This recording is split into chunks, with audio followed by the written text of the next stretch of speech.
Hello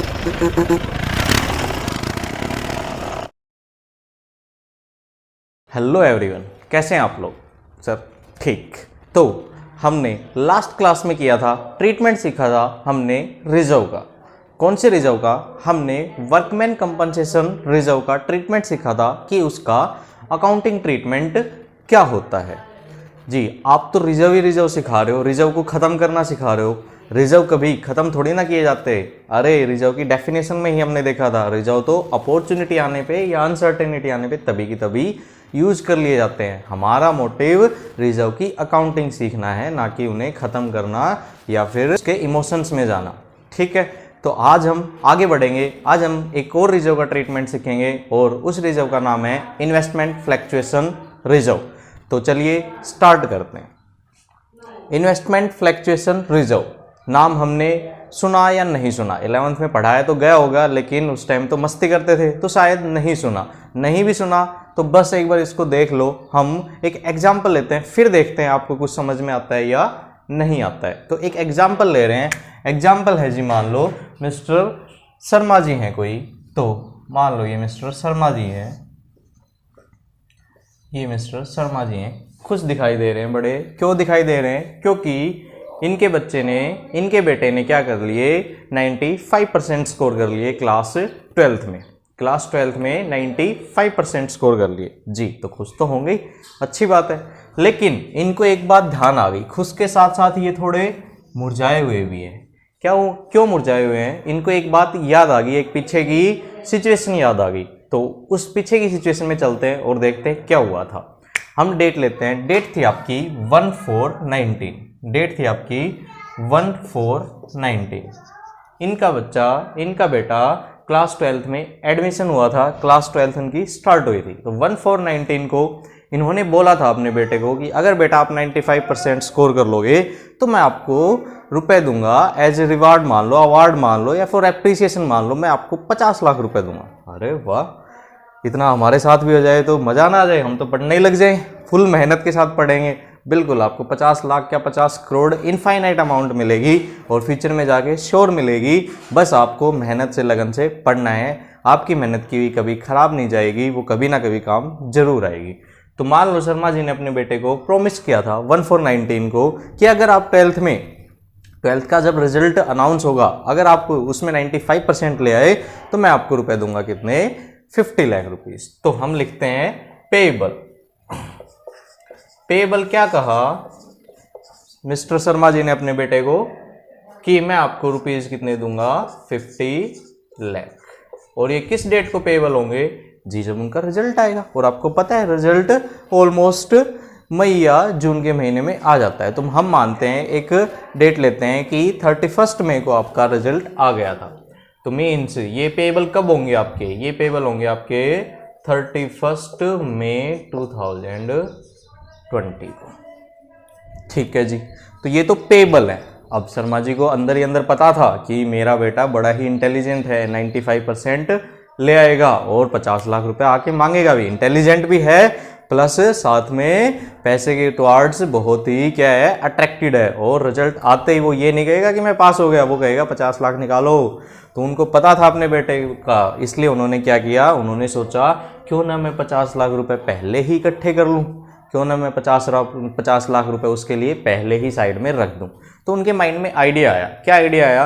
कि मैं 50 लाख रुपए अगर कैश रखूँगा तो कभी ना कभी वो यूज हो सकता है, कभी ना कभी वो यूज हो सकता है। और अगर यूज ना भी हुआ मान लो, तो क्या होगा उस कैश के साथ? वो कैश 50 का 50 लाख ही रह जाएगा। लेकिन बीच में तो टाइम गैप कितना है? टाइम गैप ऑलमोस्ट 14 मंथ्स का है। तो उन्होंने सोचा कि पैसा तो 50 का 50 लाख ही रह जाएगा, क्यों ना मैं 50 लाख को एक ऐसी जगह पे लगा दूं जहां पे आपका क्या होगा, 50 लाख बढ़ जाए। तो उनके माइंड में आइडिया क्या करें? या तो आप बैंक में डाल सकते हो, या आप कुछ और खरीद सकते हो, कुछ और, जैसे कि आप लैंड परचेज कर सकते हो, आप गोल्ड परचेज कर सकते हो, आप शेयर मार्केट में लगा सकते हो। शर्मा जी ने देखा मैं तो वहाँ लगाऊंगा जहाँ रिस्क कम है, क्योंकि 50 लाख देने भी तो हैं। तो उन्होंने फाइनल कंक्लूजन निकाला कि मैं तो गोल्ड में लगाऊंगा। तो उन्होंने ये 50 लाख रुपए 1/4/19 को उन्हें पता था, 1/4/19 को उन्हें पता था कि मेरा बेटा क्या करेगा, 95 ले आएगा। वो श्योर थे, जैसे आपके पेरेंट्स श्योर हैं। तो वो श्योर थे, उन्होंने 1419 को ही क्या कर दिया, 50 लाख रुपए की गोल्ड परचेज कर ली। तो उन्होंने 1419 को ही गोल्ड परचेज कर लिया। कितने का? ₹50 लाख का ही। बहुत अच्छी बात है। 1/4/19 को ही उन्होंने गोल्ड परचेज कर लिया ₹50 लाख का। अब 14 मंथ्स के बाद क्या होगा, गोल्ड की वैल्यू बढ़ेगी तो वो अपने बेटे को 50 लाख इजीली देंगे। लेकिन क्या श्योरिटी है कि गोल्ड की वैल्यू बढ़ेगी ही बढ़ेगी? कई बार वोलेटिलिटी आ जाती है मार्केट में, जैसे मान लो कोरोना जैसी सिचुएशन आ जाती है, उस टाइम तो हर चीज की वैल्यू गिरेगी। तो शर्मा जी तो जुबान के पक्के हैं, उन्हें बेटे को 50 लाख देने हैं। तो उन्हें अंदर अंदर ये भी पता था अगर पैसा बढ़ा, अगर गोल्ड की वैल्यू बढ़ी तो कोई प्रॉब्लम है ही नहीं, मैं 50 लाख दे दूंगा। लेकिन अगर वैल्यू गिर गई तो उस केस में क्या करें? तो उस केस में उन्होंने थोड़ा सा और आइडिया लगाया कि ठीक है चलो, गोल्ड की वैल्यू ये तो है नहीं कि 50 लाख से सीधे 5 लाख पे आ जाएगी, 50 लाख से सीधे 2 लाख पे आएगी। फर्क आएगा तो थोड़ा बहुत आएगा, 2 लाख का फर्क आ जाएगा, 4 का आ जाएगा, 7 का, 10 का आ जाएगा। 50 लाख मैक्सिमम 40 लाख का हो सकता है, या 50 लाख मैक्सिमम 60 लाख का हो सकता है। ये तो है नहीं 50 लाख एक साल में गिर के डायरेक्ट आपका 2 लाख पे आ जाएगा या फिर 7 लाख पे आ जाएगा। तो उनके मन में थोड़ा सा वहम था, थोड़ा सा रिस्क था कि मेरी गोल्ड की वैल्यू कम हो सकती है। लेकिन जुबान दे रखी है तो जुबान तो पूरी करनी है। तो उन्होंने एक और आइडिया निकाला, एक और रास्ता निकाला कि ये गोल्ड तो है ही मेरे पास 50 लाख का, इसमें तो प्लस माइनस होंगे, 14 महीने बाद पता लगेगा, 14 मंथ्स के आफ्टर पता लगेगा। क्यों ना मैं आज जो प्लस माइनस होगा इस गोल्ड की वैल्यू में, क्यों ना उसके लिए भी थोड़ा थोड़ा पैसा बचा लूं, उसके लिए भी थोड़ा सा पैसा बचा लूं। तो उन्होंने क्या किया, उन्होंने गोल्ड 50 लाख का खरीद लिया, प्लस साइड में जो वोलेटिलिटी आएगी मार्केट में उस रिस्क को खत्म करने के लिए उन्होंने आज और रुपए लगा दिए। कितने रुपए लगा दिए? ₹2 लाख। और ये उन्होंने कहीं लगाए नहीं, ये तो जस्ट उन्होंने क्या रखे हैं, अपने पास रखे हैं कि अगर नेगेटिव, अगर डिक्लाइन आया गोल्ड की वैल्यू में तो मुझे देने पड़ेंगे। इसलिए उन्होंने पैसे साइड में रख लिए। ये पैसे उन्होंने क्या कर लिए? साइड में रख लिए। इसको मैं क्या नाम दे सकता हूं? इसको मैं नाम दे सकता हूं रिजर्व। तो 1419 को उन्होंने रिजर्व बना लिया। कितने का? उन्होंने रिजर्व बना लिया जी आपका ₹2 लाख का। ठीक है, तो सिचुएशन समझ में आई? क्या सिचुएशन थी आपकी कि बेटे को 14 महीने बाद 50 लाख देने हैं, तो क्यों ना आज ही पैसे साइड में रख दो। पैसे के लिए उन्होंने गोल्ड खरीदा। अब गोल्ड 50 लाख का खरीद लिया, आज तो श्योर हो गए कि 50 लाख ही मिलेंगे, 50 लाख ही देंगे फ्यूचर में, बट गोल्ड में वोलेटिलिटी आ सकती है, तो जो छोटा मोटा चेंज आएगा उसके लिए उन्होंने पैसे और साइड में रख लिए। आए समझ में जी? अब आते हैं सिचुएशन के ऊपर। अब आप सिचुएशन के ऊपर आते हैं कि मान लो 31 मई 2020 आ गई, 31 मई 2020 आ गई जी। उस दिन क्या हुआ? 31 मई 2020 जो ये गोल्ड खरीद रखा था शर्मा जी ने, इस गोल्ड में कोई रिस्क नहीं हुआ, ना पॉजिटिव रिस्क हुआ ना ही नेगेटिव रिस्क हुआ। मीन्स ऑन 31 मई 2020 गोल्ड की वैल्यू है, गोल्ड की कितनी वैल्यू है? ₹50 लाख, नो चेंज। जितना क्या खरीदा था वैसे का वैसा ही गोल्ड आज उनके पास है। क्या करेंगे वो? उन्हें 50 लाख देने बेटे को, रिजल्ट आ चुका है, 95% बच्चे ने ले लिए, तभी तो खुश थे। लेकिन क्या अब उन्हें घबराने की जरूरत है? जी नहीं, जरूरत नहीं है। तो क्या वो हैप्पी और सैड दोनों होंगे या ओनली हैप्पी होंगे? हैप्पी होंगे। क्यों होंगे? कि जी मेरे पास तो 50 लाख रुपए पहले से है, मैंने गोल्ड रख रखा था, आज उसकी वैल्यू 50 लाख ही है। तो आज वो क्या करेंगे? आज इस गोल्ड की वैल्यू को, आज इस गोल्ड को बेचेंगे और जो पैसे आएंगे वो किसको दे देंगे? अपने बेटे को दे देंगे। Transferred to his son. Simple सा है। अब देखो यहां पे क्या क्या हुआ। पेएबल 50 लाख थे, 31 मई को पेएबल 50 लाख थे, दे चुके हैं जी, काम खत्म।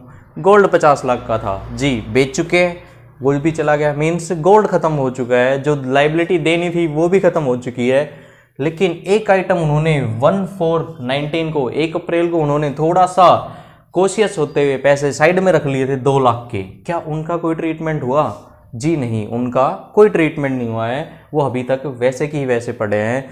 अब क्या उनकी ज़रूरत है? जी ज़रूरत भी नहीं है। क्यों? क्योंकि वो तो किस लिए रखे गए थे कि हमारी गोल्ड की वैल्यू कहीं कम ना हो जाए। क्या गोल्ड की वैल्यू कम हुई? जी नहीं कम हुई, गोल्ड की वैल्यू तो वो ही 50 लाख है। तो अब वो क्या करेंगे, ये रिजर्व साइड में रखा था, जिस पर्पज़ के लिए रखा था, क्या वो पर्पज़ खत्म हो चुका है? हाँ जी हो चुका है। तो अब इस रिजर्व का कोई काम है नहीं है, तो रिजर्व को क्या कर देंगे, ख़त्म कर देंगे। ख़त्म कर देंगे मीन्स अच्छा सा नाम इसका क्या रखेंगे, राइट ऑफ कर देंगे। सिंपल सा ट्रीटमेंट है। आपने कोई इन्वेस्टमेंट की थी, गोल्ड को क्या मैं एक इन्वेस्टमेंट नाम नहीं लिख सकता? जी हाँ लिख सकते हैं। तो अगर आपने कोई इन्वेस्टमेंट की थी और उसके लिए अगर आपने कोई रिजर्व बनाया था, क्या मैं इसको अच्छा सा नाम ये नहीं दे सकता, इन्वेस्टमेंट फ्लक्चुएशन रिजर्व? नाम को एक बार फिर पढ़ते हैं। इन्वेस्टमेंट के लिए फ्लक्चुएशन क्या होता है? फ्लक्चुएशन, इलेक्ट्रिसिटी फ्लक्चुएट करती है ना, मीन्स फ्लक्चुएशन उतार चढ़ाव। तो इन्वेस्टमेंट में उतार चढ़ाव के लिए रखा गया रिजर्व, ऐसा पैसा जो हमने साइड में रखा है कि कहीं इन्वेस्टमेंट में उतार चढ़ाव आया तो वहां पर हम इसको यूज कर लेंगे। तो इस रिजर्व का क्या अच्छा सा नाम इन्वेस्टमेंट फ्लक्चुएशन रिजर्व नहीं कहला सकता? जी हाँ कहला सकता है। क्यों? क्योंकि ये रखा ही किस लिए गया था, ये रखा गया था इन्वेस्टमेंट में जब भी चेंजेस आएंगे उस चेंजेस को फिल करने के लिए, कोप अप करने के लिए, कवर अप करने के लिए। तो ये कहलाएगा इन्वेस्टमेंट फ्लक्चुएशन रिजर्व। ये आपकी क्या थी, इन्वेस्टमेंट थी, और ये पेबल तो बाद की बात थी। मीन्स ये कंप्लीटली डिपेंड करता है, किसके ऊपर डिपेंड करता है, इस इन्वेस्टमेंट के ऊपर। अगर इसकी वैल्यू में कमी आएगी तो इसको यूज कर लेंगे, कमी नहीं आएगी, मान लो ये 50 लाख से 55 लाख हो गई, तो क्या इसको यूज करने की जरूरत है? जी नहीं, ये तो रखा किस लिए था कि बेटे को 50 लाख पे कर दिए जाए। मीन्स इन्वेस्टमेंट की वैल्यू तो बढ़ गई, नेगेटिव डिक्लाइन तो आया ही नहीं, तो डिक्लाइन नहीं आया तो क्या ये यूज होगा? जी ये यूज नहीं होगा। तो अल्टीमेटली यहाँ से कंक्लूजन क्या निकल के आया, अल्टीमेटली अगर कोई डेफिनेशन हमसे पूछता है कि इन्वेस्टमेंट फ्लक्चुएशन रिजर्व की डेफिनेशन क्या है, तो एक ये रिजर्व है। अगर मैं इसकी डेफिनेशन लिखना चाहूँ तो इसकी डेफिनेशन होगी जी, अच्छी सी definition, it is a reserve, ये एक रिजर्व है मेंटेन्ड फॉर, ये एक रिजर्व है मेंटेन्ड फॉर, जो बनाया जाता है, किस लिए बनाया जाता है, इन्वेस्टमेंट में जो वैल्यू में चेंज आएगी उसके लिए, फ्यूचर में इन्वेस्टमेंट की वैल्यू में जो चेंज आएगी ये उसके लिए बनाया जाता है। और इन्वेस्टमेंट की कौन सी वैल्यू के चेंज के लिए बनाया जाता है, डिक्लाइन के लिए या फिर एप्रिसिएशन के लिए? 50 से 55 लाख हो गई तो अब तो जरूरत है ही नहीं इसकी, तो क्या ये यूज होगा? जी नहीं होगा। तो मोस्टली ये प्रेफर कब किया जाता है, ये आपका प्रेफर होता है जब इन्वेस्टमेंट की वैल्यू डिक्लाइन होती है। तो अगर इसके डेफिनेशन लिखें तो ये क्या होगी, it is a reserve maintained for decline in the value of investment. Investment की वैल्यू में अगर फ्यूचर में कोई डिक्लाइन हुआ तो ये वहां पे यूज आएगा। मेंटेन्ड की जगह अच्छा सा और नाम क्या दे सकते हैं, it is a reserve maintained to cope up या to cover up decline in the value of investment in future. तो ये नाम भी यूज कर सकते हो, ऐसे भी लिख सकते हो सिंपल सा कि ये रिजर्व इसलिए बनाया जाता है ताकि फ्यूचर में इन्वेस्टमेंट की वैल्यू में अगर कोई नेगेटिव डिक्लाइन आया तो हम क्या कर सकें, हम उसका भरपाई कर सकें, हम उसको कवर अप कर सकें। तो ध्यान रहेगी definition, it is a reserve maintained for decline in the value of investment. सीधा सा ध्यान क्या रखना है, investment fluctuation, fluctuation means negative अगर फ्लक्चुएशन आई तो ऐसा रिजर्व जो इन्वेस्टमेंट की वैल्यू में गिरावट आने के काम आए वो कहलाता है इन्वेस्टमेंट फ्लक्चुएशन। तो अभी हमने क्या सीखा, अभी हमने जस्ट इन्वेस्टमेंट फ्लक्चुएशन रिजर्व की डेफिनेशन सीखी कि ये एक ऐसा रिजर्व है जो इन्वेस्टमेंट के वैल्यू में डिक्लाइन आएगा तो वहां पे यूज किया जाएगा। और एक जस्ट एग्जांपल देखा कि कैसे शर्मा जी ने स्मार्टली अपने फ्यूचर को सेव कर लिया और फ्यूचर में जो बेटे को पैसे देने थे वो भी उन्होंने पे कर दिए। अब हम आगे सीखने जा रहे हैं अकाउंटिंग ट्रीटमेंट, क्योंकि मेनली तो अकाउंटिंग ट्रीटमेंट हमें करना जरूरी है अगर अकाउंटेंसी पढ़ रहे हैं, अकेला डेफिनेशन पढ़ने से तो काम चलेगा नहीं। तो चलिए अकाउंटिंग ट्रीटमेंट करते हैं। अकाउंटिंग ट्रीटमेंट आपका treatment of IFR, investment fluctuation reserve को शॉर्टकट में IFR लिख सकता हूं। तो उसी का ट्रीटमेंट सीखने जा रहे हैं हम। इसमें डिफरेंट सिचुएशन हो सकती हैं, मैं आपको एग्जांपल के थ्रू बताता हूं और आपको आंसर देना है, अपने माइंड में सोचना है कि इसमें क्या ट्रीटमेंट होगा। हमारा फोकस सोलली अकेला मेनली किसके ऊपर डिपेंड होगा, सिर्फ IFR पे। तो शर्मा जी के केस को उठाते हैं, हम केस 1 करते हैं। केस 1 में शर्मा जी के पास रिजर्व रखे हैं, रिजर्व का मैं IFR नाम दे सकता हूँ। केस 1 में IFR रखा है उनके पास, और उनके पास इन्वेस्टमेंट है, इन्वेस्टमेंट मीन्स गोल्ड था उनके पास, और ये देखते हैं फाइनल पेएबल, या फिर पेएबल को रहने भी देते हैं, सिर्फ इन्वेस्टमेंट के बेस पे ही मैं आपको सिखाता हूँ। जैसे इन्वेस्टमेंट उनके पास 2 लाख रुपए का था, इन्वेस्टमेंट की वैल्यू 50 लाख थी। क्या मैं इसको बुक वैल्यू नहीं लिख सकता? जी हाँ, बुक वैल्यू लिख सकता हूँ। तो ये आपकी है book value. Book value means जो बुक्स में दिखाई जाए, बुक्स आपकी books of account, balance sheet, investment balance sheet में दिखाई जाती है, तो ये बैलेंस शीट वैल्यू बोल दो या बुक वैल्यू बोल दो, बराबर बात है। तो उन्होंने रिजर्व बना रखे थे 2 लाख और इन्वेस्टमेंट थी 50 लाख की, लेकिन आज पेबल पे करने का टाइम आया, उस टाइम इन्वेस्टमेंट की वैल्यू कितनी हो गई, इसको मैं लिखता हूँ मार्केट वैल्यू। पेबल के टाइम पे मीन्स पे करना है मीन्स अब उस इन्वेस्टमेंट को बेच के पैसे लाने पड़ेंगे मीन्स मार्केट में आज वो कितने की बिकेगी। तो आज मैं लिखता हूँ उसकी मार्केट वैल्यू भी कितनी है, 50 लाख। तो देखो सिर्फ रिजर्व पे ध्यान देते हैं, रिजर्व बनाया था 2 लाख, किस लिए? इन्वेस्टमेंट की वैल्यू में कोई नेगेटिव डिक्लाइन आएगा उसलिए। अगर इन्वेस्टमेंट की वैल्यू में कोई भी डिक्लाइन आया तो हम क्या करेंगे, इसको यूज कर लेंगे। क्या कोई डिक्लाइन आया, बुक्स में वो चीज़ 50 लाख की है, मीन्स आपने 50 लाख की खरीदी थी और आज मार्केट में बेचने जाओगे तो भी 50 लाख की है, तो क्या कोई वैल्यू में डिक्लाइन आया? जी नहीं आया। और ये रिजर्व तो बनाया किस लिए जाता है, ताकि वैल्यू में डिक्लाइन आने के काम आ सके, क्या यहाँ पे इसकी ज़रूरत पड़ेगी? जी नहीं, ज़रूरत नहीं पड़ेगी। तो आज इस केस में क्या करेंगे, इसको ख़त्म करेंगे। अब आपको पता है कि आपको एसेट्स या लाइबिलिटी खत्म करनी होती है तो क्या जर्नल एंट्री होती है। देखो रिजर्व खत्म करना है, रिजर्व कौन सी साइड अपीयर होता है आपकी बुक्स में, मीन्स बैलेंस शीट में। सर रिजर्व बैलेंस शीट में अपीयर होता है लाइबिलिटी साइड। जी हाँ, लाइबिलिटी साइड आप रिजर्व को लिखते हो, और आज आप उसको खत्म कर रहे हो, मीन्स लाइबिलिटी खत्म हो रही है। लाइबिलिटी बढ़ती क्रेडिट साइड है और घटती डेबिट साइड है, बढ़ती क्रेडिट साइड, घटती डेबिट साइड। मीन्स रिजर्व को खत्म करना है, मीन्स घटाना है, तो रिजर्व को घटा रहे हैं, घटाएंगे तो कौन सी साइड, डेबिट साइड। तो क्या मैं ये एंट्री नहीं लिख सकता, IFR अकाउंट डेबिट, मीन्स इसको खत्म किया जा रहा है, IFR को खत्म किया जा रहा है, तो ये क्या हो गया, डेबिट। अब क्या इसका कहीं पे यूज हुआ? जी नहीं, यूज नहीं हुआ। तो इसके ऊपर किसका हक, शर्मा जी का हक। उन्होंने ये अपना पैसा साइड में रखा था, आज जब यूज हुआ ही नहीं तो किसका हक होगा, जिन्होंने साइड में रखा था, और शर्मा जी ने साइड में रखा था, तो ये किनको मिल जाएगा, शर्मा जी को। वो तो अकेले ओनर थे। मान लो अगर पार्टनरशिप में अगर ऐसा हो तो इस रिजर्व के ऊपर किसका हक होगा, इस रिजर्व पे हक होगा पार्टनर्स का। किनका? पार्टनर्स का। जितने भी पार्टनर हैं ABCD, जितने भी पार्टनर हैं सारे क्या हो जाएंगे, क्रेडिट।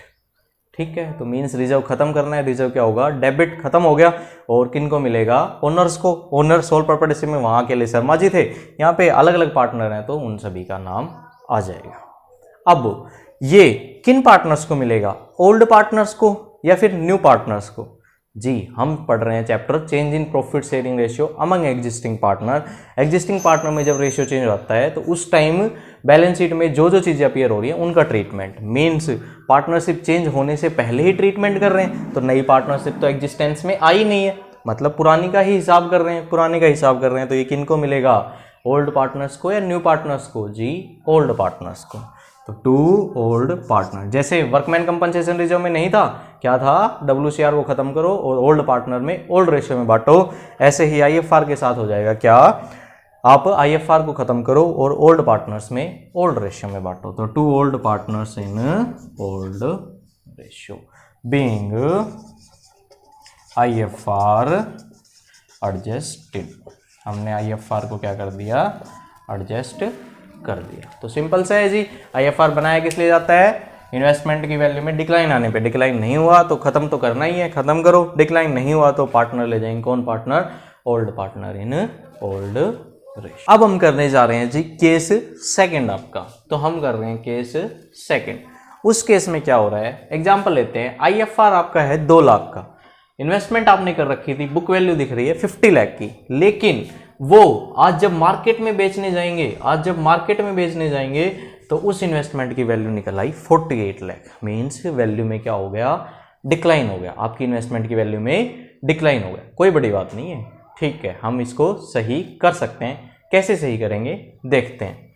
IFR आपका 2 लाख का, इन्वेस्टमेंट आपकी 50 लाख की, और आपका क्या हो गया, डिक्लाइन हो गया ₹48 लाख। मीन्स 2 लाख का नुकसान हो गया। ये बना ही किस लिए था, ये बना था इन्वेस्टमेंट की वैल्यू में डिक्लाइन आने के लिए। क्या डिक्लाइन आ गया? जी हाँ आ गया। तो क्या इसको यूज कर सकते हैं? जी हाँ इसको यूज कर सकते हैं। देखते हैं IFR यहाँ पे यूज होगा, मीन्स IFR में से पैसा निकल रहा है, IFR में से पैसा निकल रहा है। IFR तो बेचारा खत्म ही हो रहा है ना, तो IFR खत्म हो रहा है। IFR कौन सी साइड खत्म होगा? Debit side. तो आज भी IFR क्या होगा, IFR अकाउंट डेबिट। IFR आपका क्या हो गया, डेबिट, खत्म हो गया। और IFR के ऊपर क्या पहला लियन किसका होता है, decline in the investment value, और दूसरा लियन किसका होता है, ओनर्स का। पहले कहाँ यूज होगा IFR, अगर decline in the value of investment हुई है वहां, और फिर अगर बच गया तो शर्मा जी के पास जाएगा।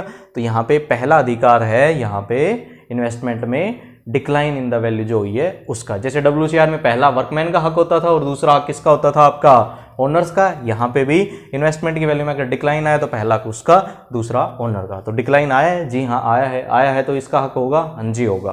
तो देखते हैं डिक्लाइन कितने का आया, डिक्लाइन आया जी 2 लाख रुपीज का। डिक्लाइन है आपका ₹2 लाख, ठीक, डिक्लाइन है जी आपका ₹2 लाख का।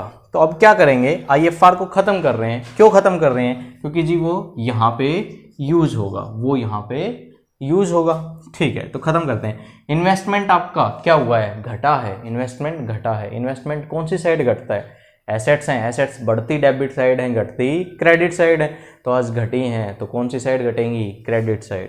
तो ये यूज होगा आपका इन्वेस्टमेंट में, to investment account, 2 lakh, simple सा है। IFR खत्म कर दिया, और क्यों खत्म किया जी, इन्वेस्टमेंट की वैल्यू घट गई थी वहां पे। तो IFR अकाउंट डेबिट, इन्वेस्टमेंट की वैल्यू में जो डिक्लाइन आया उसको कर दो क्रेडिट। अब सेकेंड लियन किसका, ओनर का। क्या बचा इसमें कोई पैसा, 2 लाख रुपए थे, सारे के सारे यूज हो गए। तो क्या आज कोई पैसा बचा, जी नहीं बचा। तो क्या ओनर्स में बटेगा, पार्टनर्स में बटेगा, जी नहीं बटेगा। तो अब हम करने जा रहे हैं केस थर्ड। केस थर्ड में क्या है, एग्जाम्पल लेते हैं। IFR आपका 2 लाख का था, इन्वेस्टमेंट आपने 50 लाख की कर रखी थी, और अब हम करते हैं कि मार्केट वैल्यू मान लो इन्वेस्टमेंट की होगी 49 लाख रुपीज। देखो रिजर्व बनाया किस लिए, कि भाई इन्वेस्टमेंट में कोई डिक्लाइन आएगा उसके लिए। तो देखो इन्वेस्टमेंट में आपका डिक्लाइन आ गया 1 लाख का, मतलब यहां से पैसा निकालना पड़ेगा। अब IFR को तो खत्म करना ही है। IFR खत्म कौन सी साइड होगा, डेबिट साइड खत्म होगा IFR। तो जी पहले IFR को ही खत्म करते हैं। IFR अकाउंट डेबिट कितने का, जितना है जी सारा खत्म करो। क्यों खत्म करें, अगर यहाँ पे यूज होगा तो ठीक है, यहाँ पे यूज कर लेंगे, यहाँ यूज नहीं भी हुआ तो पार्टनर ले जाएंगे, ओनर ले जाएंगे। तो ये तो हमें खत्म करना होता ही है, तो ये हमेशा डेबिट होगा। अब क्रेडिट कौन होंगे वो डिसाइड कर लेते हैं। देखो आपकी इन्वेस्टमेंट थी 50 लाख की, और आज उसकी मार्केट वैल्यू है 49 लाख। डिक्लाइन कितना आ गया, डिक्लाइन है आपका ₹1 लाख। तो पहला लियन किसका होता है, पहला अधिकार इस डिक्लाइन इन द वैल्यू का। तो अब 1 लाख डिक्लाइन हुआ है, तो 1 लाख यहां से निकाला जाएगा जी, यहां से निकाल लेते हैं किस नाम से, इन्वेस्टमेंट में जा रही है पैसे, तो टू इन्वेस्टमेंट। ये पैसे कहां जाएंगे आपके, टू इन्वेस्टमेंट अकाउंट। कितने, ₹1 लाख। अब थे तो यहाँ पे 2 लाख, 1 लाख निकाल लिए, क्या ये खत्म हो गया जी, अभी भी इसमें 1 लाख बचे हैं, अभी 1 लाख बचे हैं। तो पहला अगर लियन खत्म हो चुका है, पहले वाले ने अपना अधिकार पूरा कर लिया है, तो अब सेकंड वाले का लियन आएगा, सेकंड वाले का अधिकार आएगा। अब उसके लिए कितने पैसे बचे, 2 थे, 1 तो निकल चुके हैं पहले, कितने बचे उसके लिए, 1 लाख। तो ये उसके पास चले जाएंगे। सेकंड लियन किसका होता है, ओनर का, मीन्स पार्टनर्स का। तो ये चले जाएंगे पार्टनर्स के पास। कौन से पार्टनर्स के पास, old partner in old ratio. तो to old partners in old ratio account. Simple सा हो जाएगा। अब हम नेक्स्ट केस करते हैं, केस है आपका 4। केस 4 में देखते हैं जी क्या होता है। आपका IFR मान लो 2 लाख रुपए का था और इन्वेस्टमेंट आपके पास थी 50 लाख की, बुक वैल्यू थी उसकी 50 लाख, और जब आप मार्केट में बेचने गए तो आपने देखा वो इन्वेस्टमेंट तो कितने की बिक गई, वो इन्वेस्टमेंट तो जी 55 लाख की बिक गई। मीन्स जितनी वैल्यू थी कहीं ना कहीं उससे ज़्यादा की बिकी है जी। हमें तो कॉन्सेंट्रेशन IFR पे करना है। IFR 2 लाख का है, आज खत्म तो हो गई, या तो decline in the value of investment ले जाए या फिर आपके ओनर ले जाएं। तो 2 लाख खत्म करेंगे तो IFR डेबिट हो जाएगा कितने से, 2 लाख से। अब पहला अधिकार किसका, इन्वेस्टमेंट की वैल्यू में डिक्लाइन का। क्या कोई डिक्लाइन हुआ है जी? डिक्लाइन तो हुआ ही नहीं, बल्कि बढ़ोतरी हुई है, इंक्रीज हुआ है, इनहेंसमेंट हुई है। तो क्या इसमें से पैसे निकाले जाएंगे जी? इसमें से तो पैसे जब निकाले जाते हैं जब वैल्यू में डिक्लाइन आता है। ये तो वैल्यू बढ़ रही है ना कि घट रही है। तो अगर वैल्यू बढ़ रही है तो क्या यहाँ से पैसा निकाला जाएगा जी? नहीं निकाला जाएगा। तो पहला अधिकार नहीं यूज होगा। अब सेकेंड लियन किसका, सेकेंड लियन ओनर का, पार्टनर्स का। तो ये पूरा का पूरा किस में चला जाएगा, पार्टनर्स में चला जाएगा। किन पार्टनर्स में, to old partner in old ratio account, पूरा का पूरा वहां पे चला जाएगा 2 लाख रुपीज। सिंपल सा है। हम तो सिर्फ डिक्लाइन इन द वैल्यू के टाइम इसको यूज करते हैं। डिक्लाइन हुआ ही नहीं वैल्यू में इन्वेस्टमेंट की तो क्या होगा, सेकेंड लियन ओनर्स का, पार्टनर्स का, वो आपका ले जाएंगे सारा का सारा जितना रुपया है वो। ये ट्रीटमेंट तो कर लिया, IFR तो खत्म कर दिया। पर देखो इन्वेस्टमेंट की वैल्यू में इंक्रीज हुआ है, मीन्स इन्वेस्टमेंट बढ़ी है, तो उसका ट्रीटमेंट और करते हैं। उसके लिए क्या जर्नल एंट्री होगी। IFR का आपका कंप्लीट हो चुका है, अब जस्ट इन्वेस्टमेंट का। ये तो आपने 11th क्लास में भी सीखा है, नहीं सीखा है तो एक बार फिर कर लेंगे। इन्वेस्टमेंट की वैल्यू बढ़ी है, इन्वेस्टमेंट बढ़ती कौन सी साइड है जी, डेबिट साइड।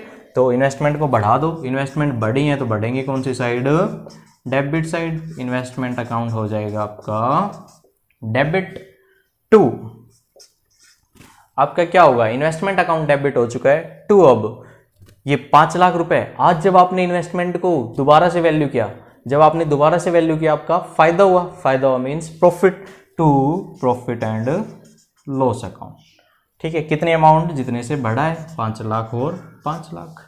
बट मैंने WCR के केस में भी आपको बताया था, यहाँ भी बता रहा हूँ, यहाँ पे P&L अकाउंट यूज नहीं होता। एक बड़ा अच्छा सा नाम दिया जाता है, उसका नाम थोड़ा सा हिंट दे देता हूँ, उसका नाम दिया जाता है रिवैल्यूएशन अकाउंट।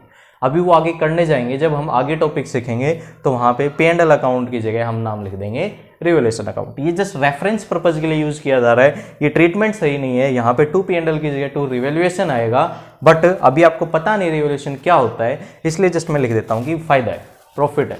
तो प्रॉफिट तो P&L के नाम से लिखा जाता है, तो 2 P&L अकाउंट। हालांकि एक्चुअल ट्रीटमेंट, सही ट्रीटमेंट क्या होगा, P&L की जगह रिवैल्यूएशन लिख दो, हो जाएगा। अब जी हम एक एग्जांपल और करते हैं, एक केस और करते हैं, उसमें देखते हैं कि हमने जितना सीखा क्या हमें थोड़ा सा समझ में आया, हमारी अंडरस्टैंडिंग बनी या नहीं। तो केस 5 की तरफ चलते हैं। केस 5 में आपका क्या है, मैं कहता हूं कि आपके पास IFR 2 लाख रुपए का है, आपकी इन्वेस्टमेंट की बुक वैल्यू 50 लाख है, और जब आज आप उसको मार्केट में बेचने गए, तो उसकी वैल्यू हो गई जी 46 लाख। उसकी वैल्यू हो गई जी कितनी, 46 लाख।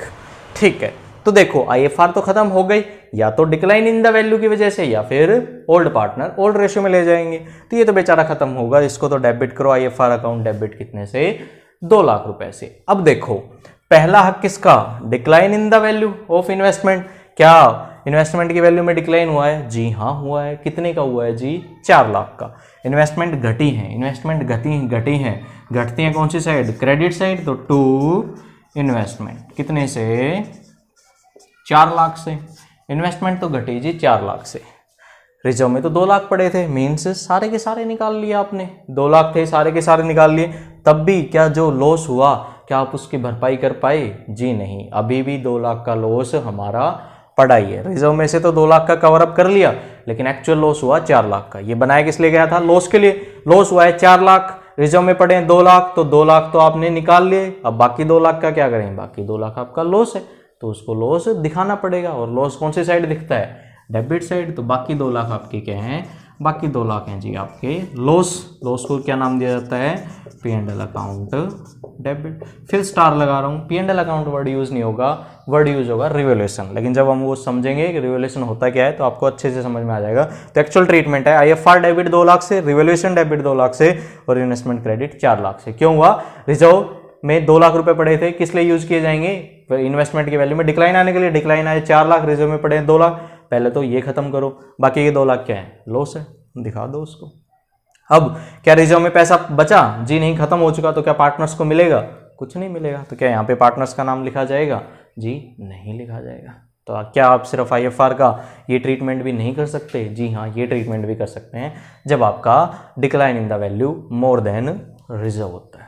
जो अभी हमने सीखा, अभी हमने ट्रीटमेंट सीखा IFR का, इन्वेस्टमेंट फ्लक्चुएशन रिजर्व का, डिफरेंट केसेस में।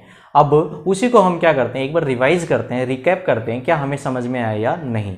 तो उसके बेस पे हम एक प्रैक्टिकल क्वेश्चन करने जा रहे हैं। प्रैक्टिकल क्वेश्चन है आपका question number 15, page number 4.41। Question number 15 कर रहे हैं, पेज 4.41 पे। देखते हैं पहले क्वेश्चन के डेटा को पढ़ते हैं। क्वेश्चन में क्या रखा है, ABC पार्टनर हैं जो प्रॉफिट शेयर करते हैं 532 में, और फिर आज उनका रेशियो चेंज हो गया, 532 से हो गया 235। लास्ट में क्या गया है, जर्नल एंट्री दो to distribute investment fluctuation reserve of ₹20,000 at the time of change in profit sharing ratio when investment market value 95,000 appears in the books at ₹1 lakh. बहुत बड़ी बातें कह दी, लाइन बाय लाइन करते जाते हैं। तो लाइन बाय लाइन करते हैं। ABC है किस रेशियो में, 5:3:2 में। तो लिखो जी, ये आपके A, B और C किस रेशियो में है जी, 5:3:2। ये आपका प्रैक्टिकल क्वेश्चन है, प्रैक्टिकल क्वेश्चन 15।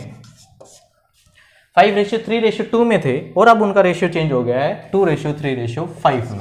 तो ये उनका न्यू रेशियो, तो इसको मैं ओल्ड रेशियो नाम दे सकता हूं और इसको मैं न्यू रेशियो नाम दे सकता हूं। अब आगे का है, जर्नल एंट्री दो to distribute investment fluctuation reserve.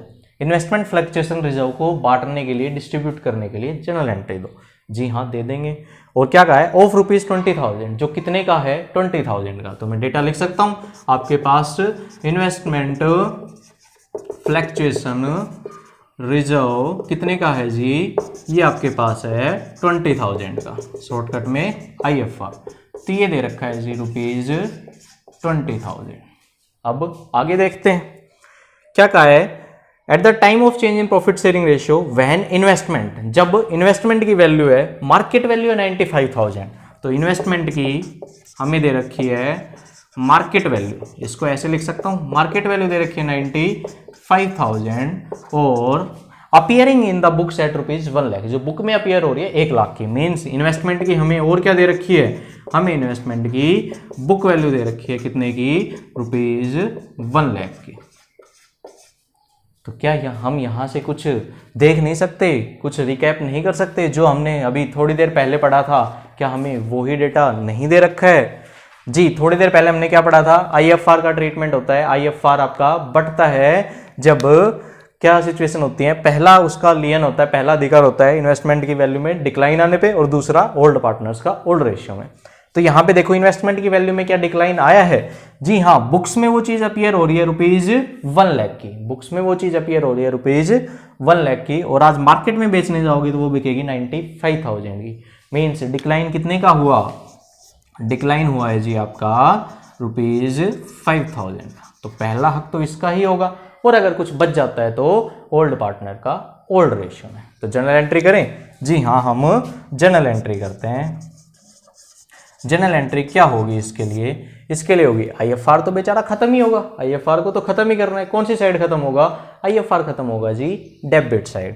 तो IFR अकाउंट डेबिट कितने से, जितना है सारा का सारा खत्म करो। कितना है जी? 20,000, तो 20,000। ठीक है, अब ये खत्म होगा पहला अधिकार इन्वेस्टमेंट में की वैल्यू में डिक्लाइन आने का। डिक्लाइन हुआ है जी हाँ, तो उसको लिखो। इन्वेस्टमेंट की वैल्यू में डिक्लाइन आना, इन्वेस्टमेंट कम होना, कौन सी साइड? Credit side. तो टू इन्वेस्टमेंट कितनी अमाउंट, जितनी कमी आई, कितनी अमाउंट की कमी आई? 5,000 की। तो देखो IFR में 20,000 थे, 5,000 तो निकल चुके, अब बचे कितने? 15। इस 15 पे है किसका? ओल्ड पार्टनर में, ओल्ड रेशियो में। ओल्ड पार्टनर ABC और ओल्ड रेशियो 532, तो इनमें बटेगा। तीनों का नाम लिख दूं तो 2 एज। अब ये नहीं बता रखा उनकी कैपिटल फ्लक्चुएटिंग है या फिक्स्ड है। अगर नहीं बता रखा तो फ्लक्चुएटिंग मानते हैं, और फ्लक्चुएटिंग जब कैपिटल होती है तो एज करंट अकाउंट लिखा जाता है कैपिटल। जी कैपिटल, करंट तो फिक्स के केस में लिखा जाता है। तो 2 एज कैपिटल अकाउंट, 2 बीज capital account, 2 seize capital account. ठीक है जी, कैसे कैलकुलेट होगा, ए को मिलेगा 20 में से 5 तो यूटिलाइज हो चुके, तो बचे कितने 15,000 का कितना ओल्ड रेशियो में, ओल्ड क्या है उसका 5, न्यूमरेटर वैसा का वैसा और डिनोमिनेटर डिवाइड बाई 10, और बी का कितना हो जाएगा 15,000 का 3/10, सी का कितना हो जाएगा 15,000 का 2/10, तो ये कितना हो जाएगा 7,500, नेक्स्ट 4,500 और नेक्स्ट 3,000। बढ़ जाएगा, कैलकुलेशन कर लोगे और आपकी नरेशन क्या होगी, बीइंग IFR एडजस्टेड। तो क्या देखो दोनों साइड बराबर है जी हाँ, डेबिट 20,000, क्रेडिट 5,000, 12,500 आपका 17,000 प्लस 3 20,000, दोनों साइड बराबर हैं और जो ट्रीटमेंट हमने सीखा वो हमने कर दिया है। क्या IFR पे पहला इन्वेस्टमेंट की डिक्लाइन इन द वैल्यू दे दिया, बाकी बचा हुआ ओल्ड पार्टनर में ओल्ड रेशियो।